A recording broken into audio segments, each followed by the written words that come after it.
What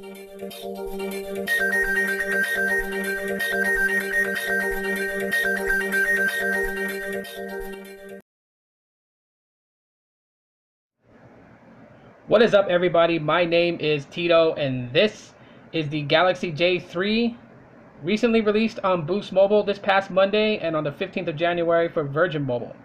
The device goes for $179.99, so same, price the same as the Warp Elite, and it is a great smartphone. It is not a phablet, and we'll get into the specs here in a little bit. But I gotta say, this device really surprised the heck out of me, performance-wise, feature-wise, things that it has, and we're gonna go over it in this video.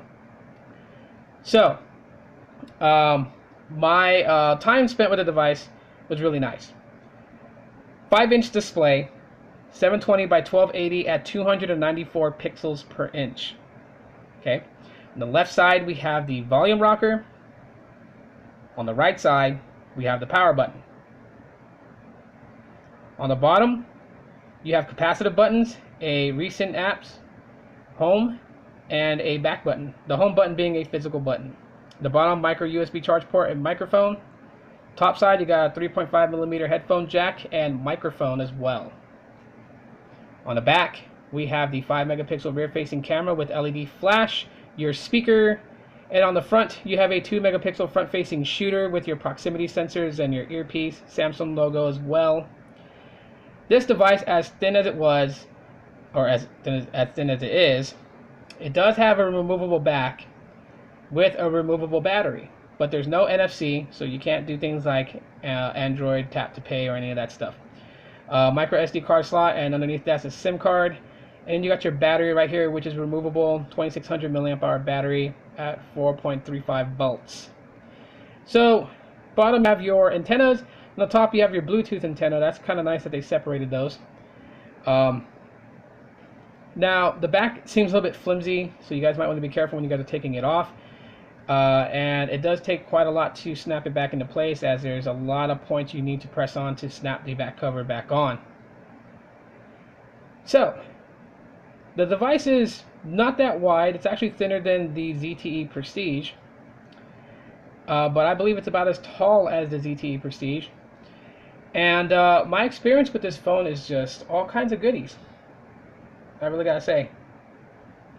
For the operating system, let me show you guys that it is rocking 5.1.1 Lollipop.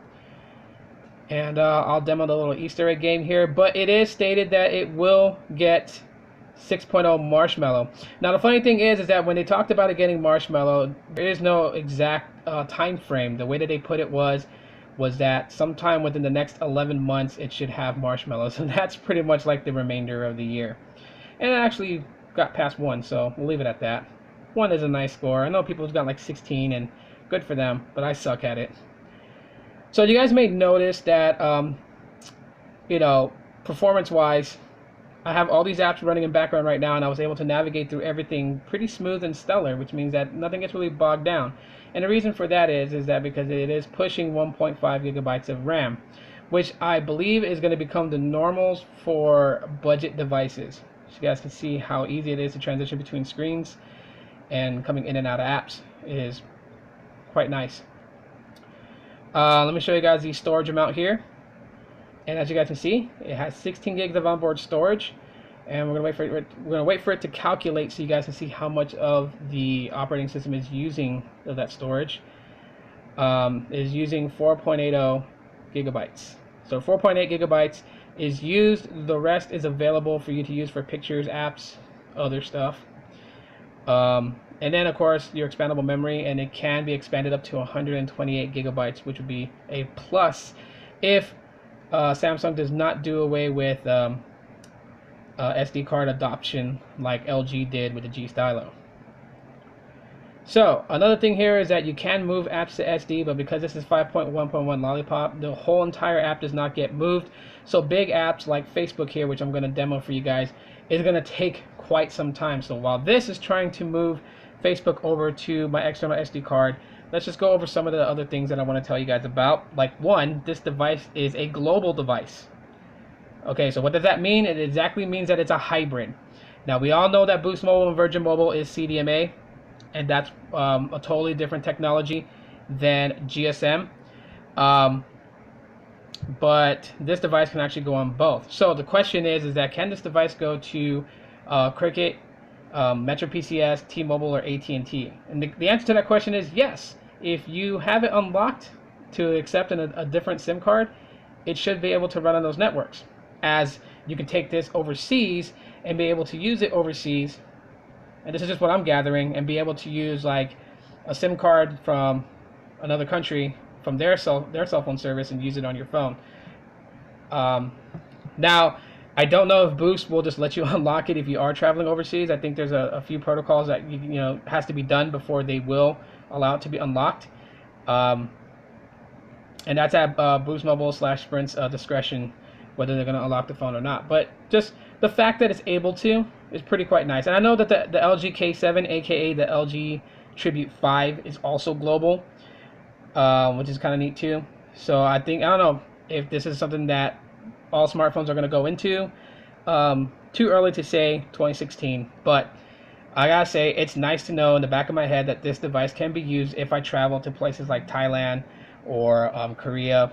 That would actually be nice.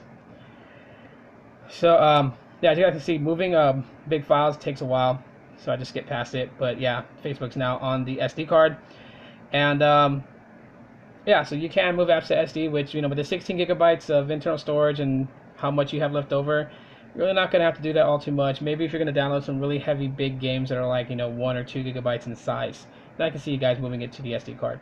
On the top of settings, there is quick settings, which I think is funny, and it has different things you can get to, like themes. And here you have the different themes you've downloaded, and you can basically this is how you apply a theme.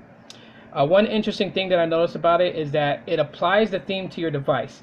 Now you can theme everything. So when this theme gets applied, it, you know, puts a wallpaper, it themes the icons, it themes how settings looks when you go into settings, it themes how the dialer looks, it themes how your messaging app looks, and it's supposed to theme the notifications drop down.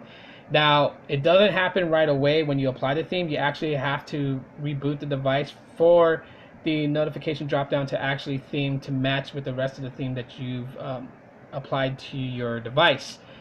So that could be a little bit annoying. You have to reboot to get things working properly. I would have loved it to actually just theme it right away like it does everything else, but it's really not that much of a big deal anyways to restart the device. So yeah, that's just, you know, you can see right now it's been themed, so it matches with the rest of the theme.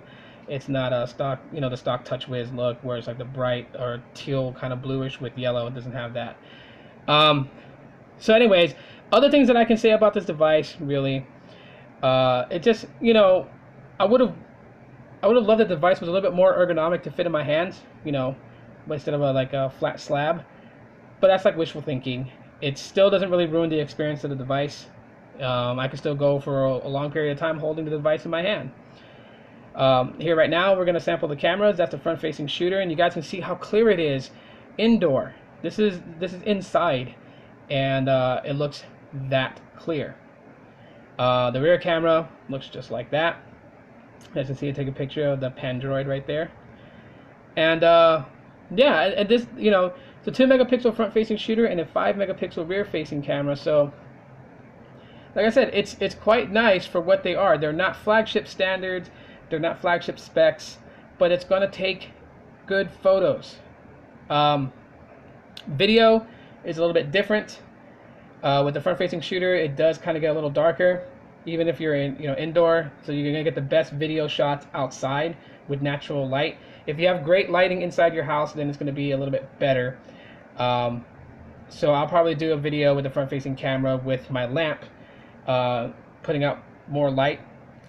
But anyways, guys, that is pretty much it. If you guys enjoyed this video, let me know by leaving me a thumbs up. Subscribe if you have not, and stay tuned for the second review next week.